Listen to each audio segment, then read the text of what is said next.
Filipino artist sa Premyo Bayoko ng Munisipyo 15.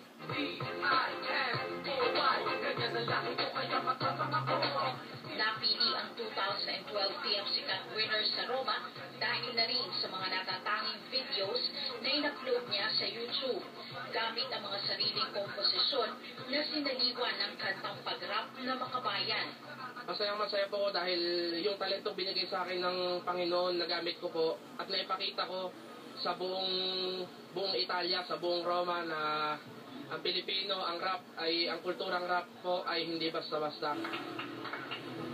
Ang Premyo Bayoko ay nagsimula noong 1841 sa Pontevedra para kilalanin ang mga taong nagtagumpay sa iba't ibang larangan.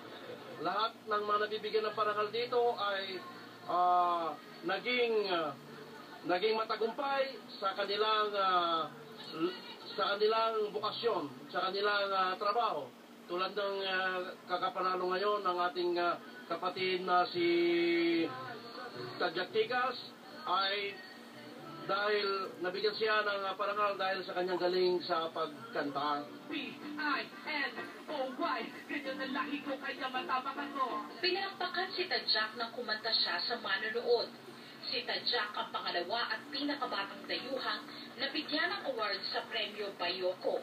Hindi ko akalain na sisibol sa puso at isip niya ang pagiging rapper at hindi lang basta rapper na kanta sa kanto, kundi yung kanyang mga ginagawa ay para sa bayan, para sa kabataan, para sa mundo. Proud po ako na nakatanggap po siya ng premyo na galing po pa po mismo sa mga Italyano at hanggang ngayon ay patuloy niya rin po ang paggawa ng kanyang musika.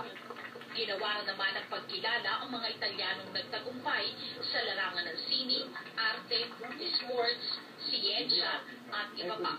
Para sa Balitang Euro, Jocelyn Ruiz Rojas, Rome, Italy. Bago pa man mapabilib